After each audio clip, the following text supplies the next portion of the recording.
For years, whispers and speculation have surrounded the life of Whitney Houston, the music legend whose voice captivated the world. Now, in a surprising turn of events, Whitney's mother, Cissy Houston, has spoken out about a long-standing rumor that could rewrite the narrative entirely. Was Whitney not who we thought she was?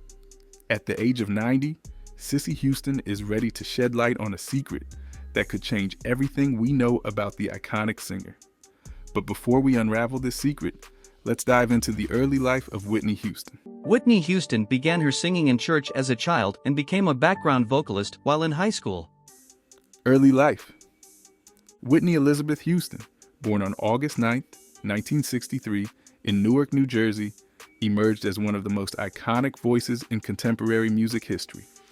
Her parents, Emily Cissy Houston, nee Drinkard, and John Russell Houston Jr., played significant roles in her upbringing and musical heritage. Cissy Houston, Whitney's mother, was a prominent figure in gospel and soul music. She gained renown as a Grammy-winning singer with the Drinkard Singers and later founded the Sweet Inspirations, an acclaimed vocal group that collaborated with various artists, including Aretha Franklin. Cissy eventually pursued a successful solo career, solidifying her legacy in the music industry. John Russell Houston Jr., Whitney's father, had a diverse professional background. Initially serving in the military, he later transitioned into public service as an administrator under the Newark mayor. His influence on Whitney was notable, affectionately bestowing upon her the nickname Nippy. Whitney Houston's ancestry reflects her African-American heritage, rooted deeply in the musical traditions and cultural legacies of the Black community.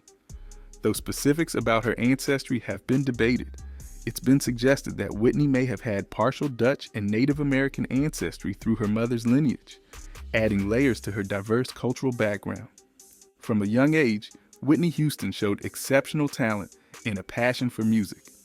Growing up in a family deeply immersed in the music scene provided her with invaluable exposure and support. Cissy Houston's guidance and influence as a mother and musical mentor played a pivotal role in shaping Whitney's early career and vocal development. Houston was raised in the Baptist faith by her parents and joined the church choir of the New Hope Baptist Church in Newark at the young age of 5, where she also learned to play the piano. This early immersion in a musical and religious environment deeply influenced her future career. The church setting provided not only a spiritual foundation, but also a platform to hone her singing and piano playing skills.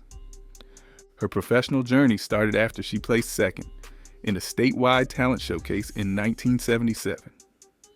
This achievement led to further opportunities, including joining her mother's band as a backing singer. Her mother, Cissy Houston, was an accomplished performer on the New York City Cabaret Club circuit, and Whitney's role in the band provided her with significant exposure to the professional music scene. Performing alongside her mother allowed Whitney to learn the intricacies of live performance in the music industry, setting the stage for her future success. On February 18, 1978, 14-year-old Whitney Houston made her non-church performance debut at Manhattan's Town Hall. She sang the Broadway standard Tomorrow from the musical Annie, and her performance was met with great acclaim, earning her a standing ovation. This moment was pivotal, as it marked her transition from a church performer to a broader audience. The positive reception she received further validated her talent and potential as a performer. That same year, Whitney began a career as a session singer, a role that involved providing background vocals for other artists. Houston notably became the first solo female artist to achieve 3 number-1 hits from a debut album, a milestone in music history. Musical career.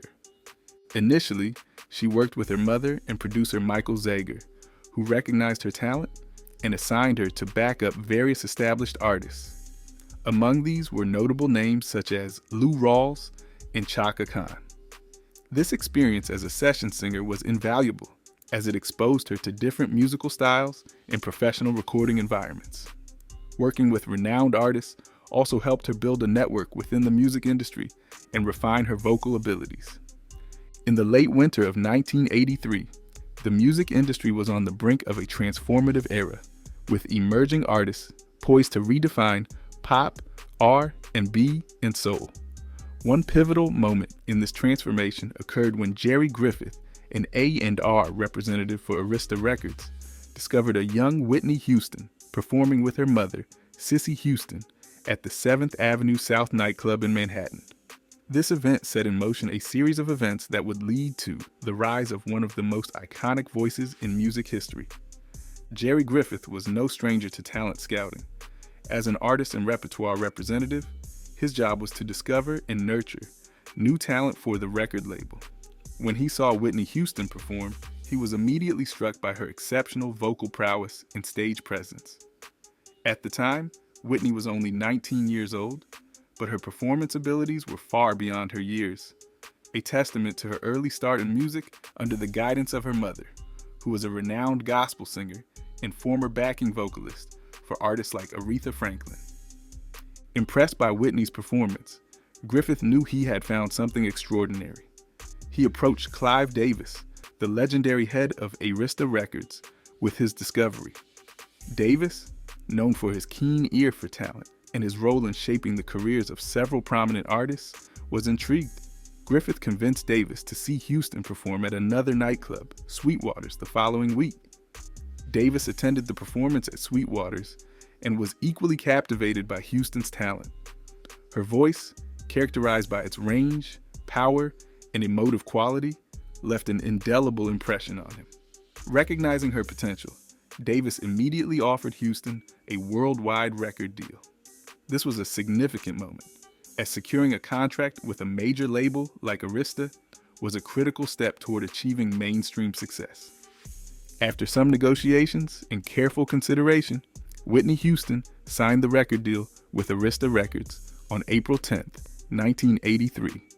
This marked the beginning of a journey that would eventually lead her to become one of the best-selling music artists of all time. Clive Davis took on the role of her mentor, guiding her through the complexities of the music industry and helping her select songs that would highlight her vocal strengths. Following the signing, Houston embarked on the lengthy process of recording her debut album. This process took nearly 2 years, during which she worked with a variety of producers and songwriters. Among them were established names like Michael Masser, Jermaine Jackson, and Narada Michael Walden. Each brought a unique style and expertise to the project, ensuring that the album would be both diverse and cohesive. The recording sessions were intensive, as Davis and Houston were determined to produce a high-quality album that would showcase her vocal versatility. They selected songs that ranged from upbeat pop tracks to soulful ballads, each designed to highlight different aspects of her voice. Some of the notable tracks included Saving All My Love for You, How Will I Know, and Greatest Love of All, each of which would go on to become hits. Whitney Houston was released on Valentine's Day, February 14, 1985. The timing of the release was symbolic, coinciding with a day known for expressions of love and affection, perhaps a nod to the emotive power of Houston's music. The album received widespread critical acclaim and commercial success. It peaked at #1 on the Billboard 200 chart and produced several hit singles. The success of the album was a testament to Houston's talent and the careful curation of her music by Clive Davis. Songs like Saving All My Love for You and How Will I Know became anthems, with Houston's powerful voice and emotive delivery resonating with audiences worldwide. Her performance style, characterized by her dynamic range and ability to convey deep emotion, set her apart from other artists of the time. Whitney Houston's debut album demonstrated remarkable staying power on the Billboard 200 chart. It spent over 3 years on this prestigious chart, which tracks the top-selling albums in the United States. This level of endurance is a testament to the album's widespread and sustained appeal among listeners. Despite being released in early 1985, the album's popularity grew steadily, culminating in its ascent to the #1 position on the Billboard 200 in March 1986. This peak was achieved over a year after its initial release, highlighting the album's growing influence and the effective marketing and promotion strategies employed. The album remained at the top spot for an impressive 14 weeks, underscoring its dominance in the music scene during that period. The success of Whitney Houston's debut was not confined to the United States. The album achieved either the #1 position or landed in the top 5 in more than 10 other countries, illustrating its global appeal. This international success helped to establish Houston as a worldwide music sensation. In the United States, the album was certified Diamond by the Recording Industry Association of America, recognizing sales of 14 million copies. This certification places the album among the best-selling albums in the country, marking a significant achievement in Houston's career. The album's influence and popularity extended far beyond the United States. It has reportedly sold 25 million copies worldwide, a figure that reflects its extensive global reach and the universal appeal of Houston's music. This worldwide sales milestone reinforces the album's status as a major commercial triumph.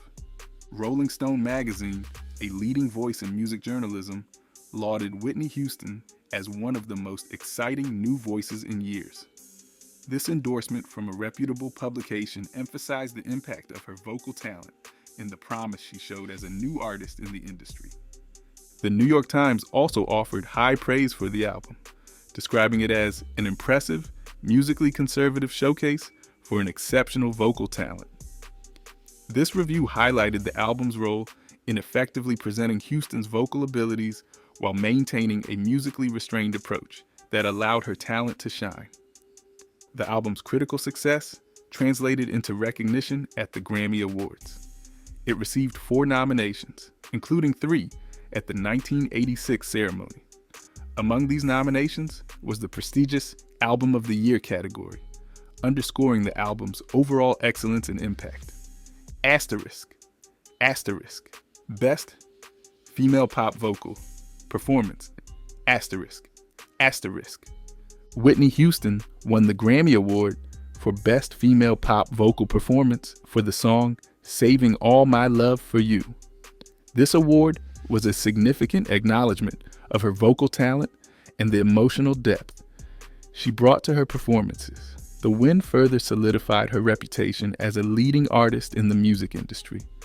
Whitney Houston's career, while marked by tremendous success, was also beset by numerous challenges.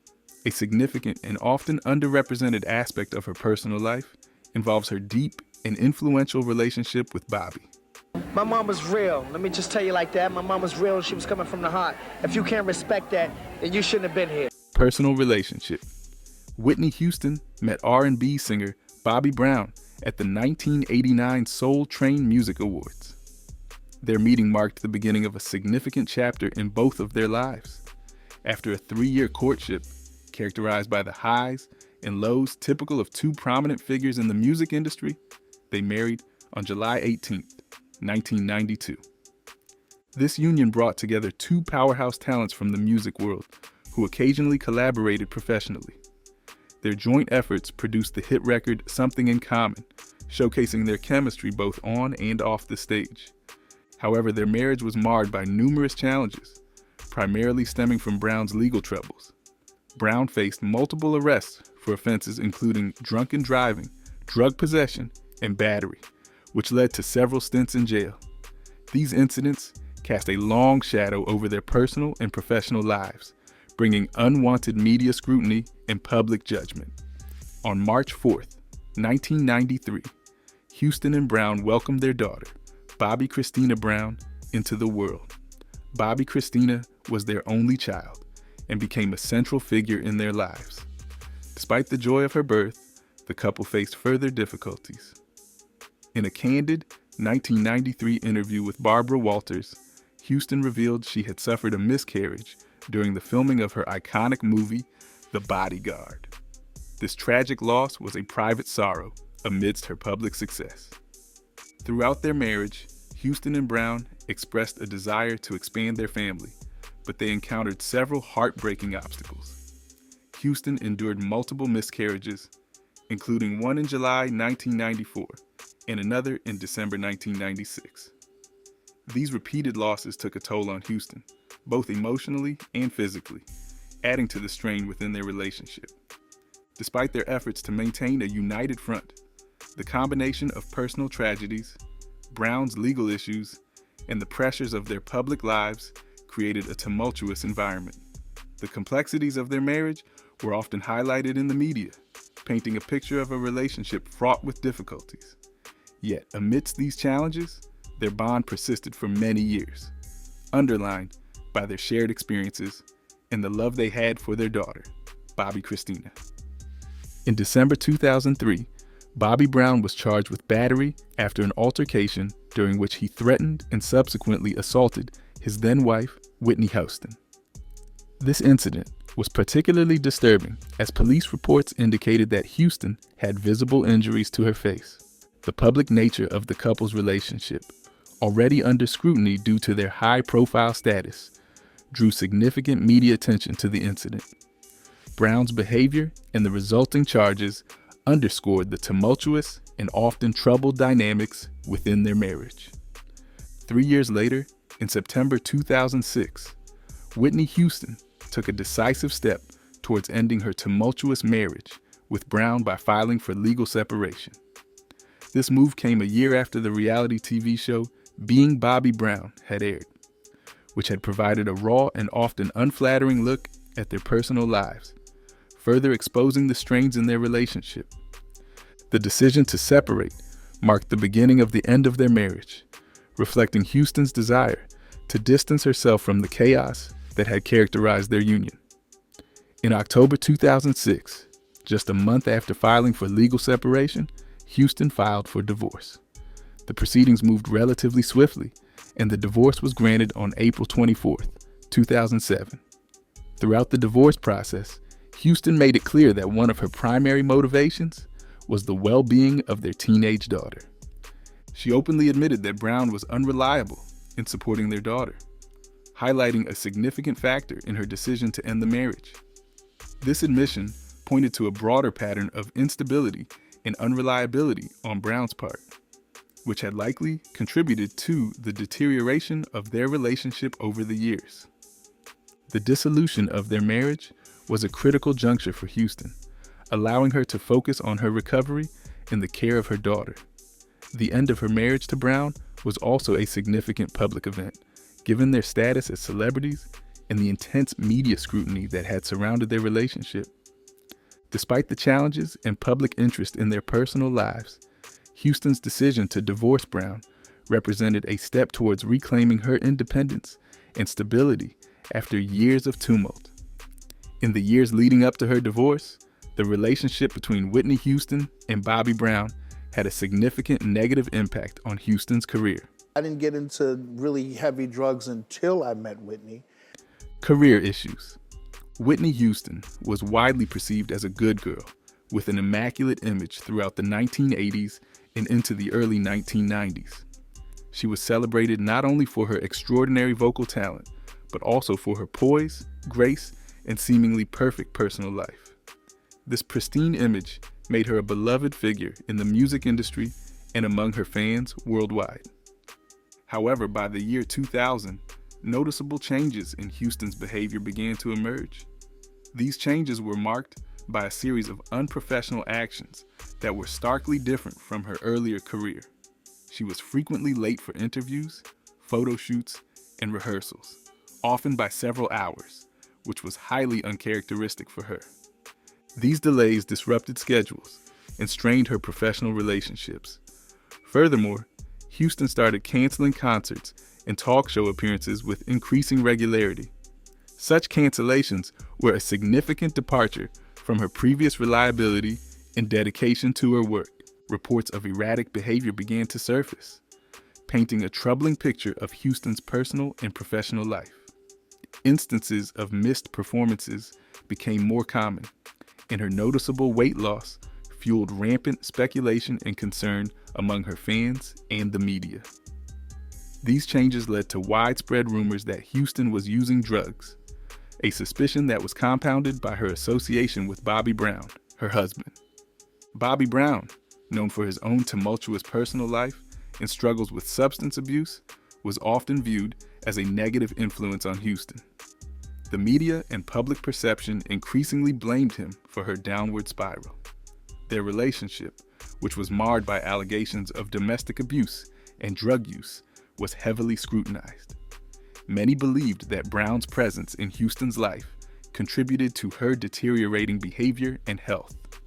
The rumors and reports of drug use with her husband became more frequent and detailed, further tarnishing Houston's once spotless image. The contrast between her earlier persona and the person she was becoming was stark and heartbreaking for her fans. Her once celebrated career was now overshadowed by controversy and concern, with her talent and legacy being questioned due to the ongoing negative publicity. On January 11, 2000, Whitney Houston faced an unsettling incident at Keauhou-Kona International Airport in Hawaii. While traveling with her then-husband, Bobby Brown, airport security guards discovered half an ounce of marijuana in Houston's handbag. Despite this discovery, Houston left the airport before authorities could arrive to address the situation. This incident attracted a lot of media attention and added to ongoing rumors about drug use involving Houston and Brown. Even though the charges were eventually dismissed, they tarnished Houston's reputation in the public eye, making people more curious and worried about her personal life and drug habits. The fallout didn't stop with legal issues. Just 2 months later, Clive Davis, a powerful figure in the music industry who had been crucial to Houston's career, was honored at the Rock and Roll Hall of Fame. Houston was supposed to perform at this prestigious event, highlighting her importance in music and her strong professional bond with Davis. However, she didn't show up, which raised more rumors and worry about her health. Missing such an important event suggested her issues were affecting her work and public life. Soon after, Houston was set to perform at the Academy Awards, highlighting her status as a major music star. But the performance was suddenly canceled amid controversy. Her publicist cited throat problems as a reasonable excuse for a singer. Yet, this only partly covered up a deeper, more concerning situation happening privately. According to Steve Pond's book, The Big Show, High Times and Dirty Dealings backstage at the Academy Awards, Houston's condition during rehearsals raised serious worries. Pond described her voice as unstable and noted she seemed distracted and nervous. Her behavior didn't match the professionalism expected for such a big event. Instead, she acted casually and somewhat defiant, which concerned those responsible for the performance's success. The situation became more complicated when Houston decided to sing a different song than planned. Originally set to perform Over the Rainbow, her choice during rehearsals heightened organizers' concerns. Burt Bacharach, the musical director of the Academy Awards and a longtime friend of Houston, ultimately made the difficult decision to remove her from the lineup. This decision was not taken lightly, given their personal and professional history. Bacharach's choice showed the gravity of the situation and the potential risk to the event's quality and reputation. In May 2000, Whitney Houston's close friend, Robin Crawford, resigned from her management company. Crawford later revealed in 2019 that she left because Houston refused help for her drug dependency. A July 1999 intervention by Cissy Houston and others failed to persuade Whitney to seek treatment. In August 2001, Whitney Houston made headlines by signing what would become one of the most lucrative record deals in the history of music. The deal, with Arista BMG, was valued at an astonishing $100 million. This agreement not only secured her financial future, but also set expectations for the release of 6 new albums under the label, each promising to showcase her unparalleled vocal talent and enduring appeal to fans worldwide. However, amid the excitement of signing this huge deal, people started talking more about Houston's personal life. Her appearance at the Michael Jackson 30th anniversary special was especially noticed and caused concern. Reports and rumors about her looking very thin led to speculation that she might be using drugs, which had been a problem for her before. To address these concerns, Houston's spokesperson explained that her weight loss was due to stress from family issues. This explanation tried to show that her emotional struggles affected her eating and overall health. It aimed to change the focus from damaging rumors to understanding the pressures she was under. In September 2009, Houston broke her 7-year silence with Oprah Winfrey, marking it as the most anticipated music interview of the decade. She revealed using drugs with Brown during their marriage, citing marijuana laced with rock cocaine. Before The Bodyguard, her drug use was minimal, but post-success and her daughter's birth, it intensified to daily by 1996, causing personal turmoil. She admitted to attending rehab and her mother's efforts to intervene. Houston disclosed emotional abuse by Brown, affirming struggles with drug cravings despite efforts to remain clean.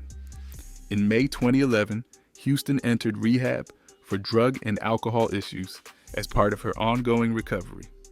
Before her death on February 11, 2012, she appeared disheveled. That day, she attended rehearsals with Brandy and Monica at Clive Davis's pre-Grammy party. Later, she performed Jesus Loves Me with Kelly Price in Hollywood, her final public appearance. Found unconscious in her Beverly Hilton hotel room 2 days later, she was pronounced dead from drowning and heart disease, worsened by cocaine use. Ruled accidental by the coroner. In a surprising turn of events, rumors have surfaced, suggesting that legendary singer Whitney Houston's real mother is not Cissy Houston, but rather actress Teresa Graves. This sensational claim has sparked a wave of curiosity and speculation among fans and media outlets alike. Whitney Houston's real mother. At the 1989 Soul Train Music Awards, when Houston's name was called for a nomination, a few in the audience jeered. Teresa Graves, best known for her role in the 1970s television series Get Christy Love, was a prominent figure in Hollywood during her time. Despite her fame, Graves led a relatively private life after leaving the entertainment industry, which has fueled the intrigue surrounding these rumors. Graves was born on January 10th, 1948, in Houston, Texas, the middle of 3 children to Marshall and Willie Graves.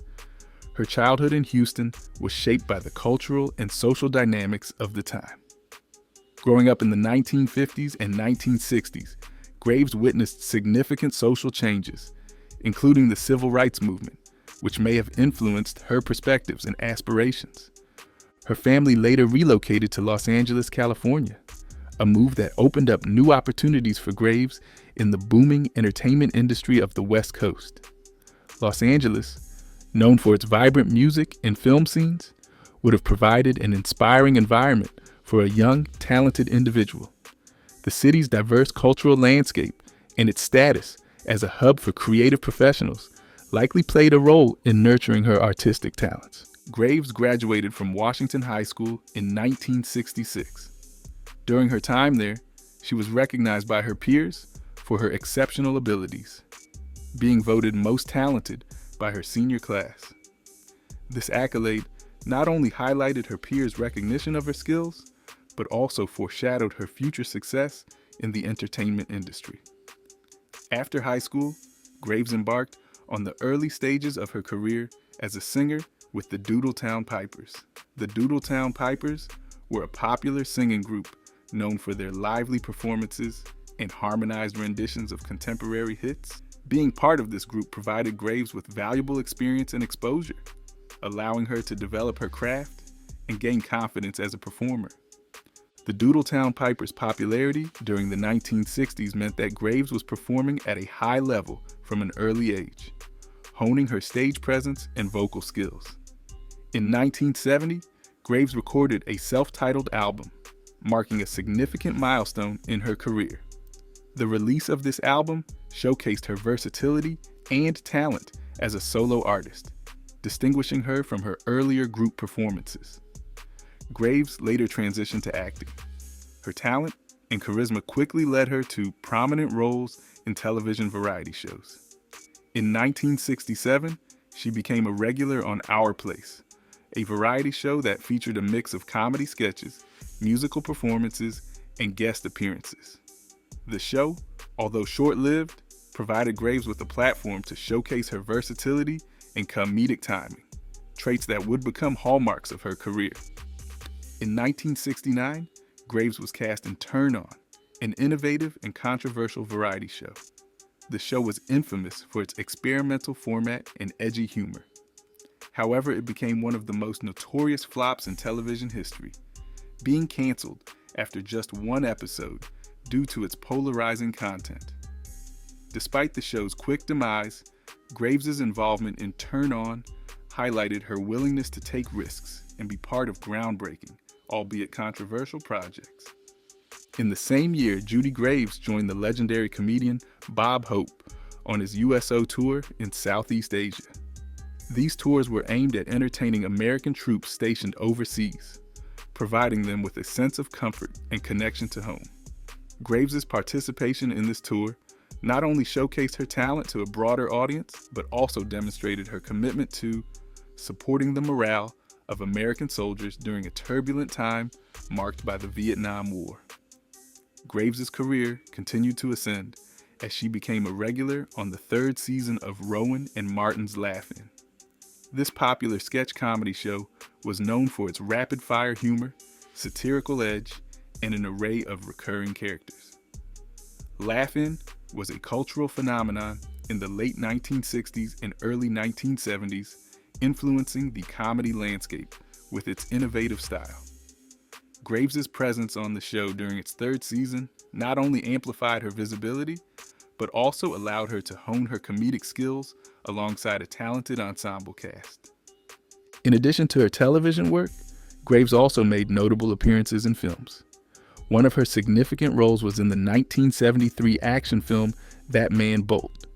She portrayed Samantha Nightingale, a character who meets a tragic end. In the film, Samantha is romantically involved with the protagonist, Jefferson Bolt, played by Fred Williamson. During an intimate scene, her character died while in bed with Bolt, adding a dramatic and emotional layer to the film's narrative. This role highlighted Graves' ability to take on diverse and challenging characters, contributing to the film's tension and emotional depth.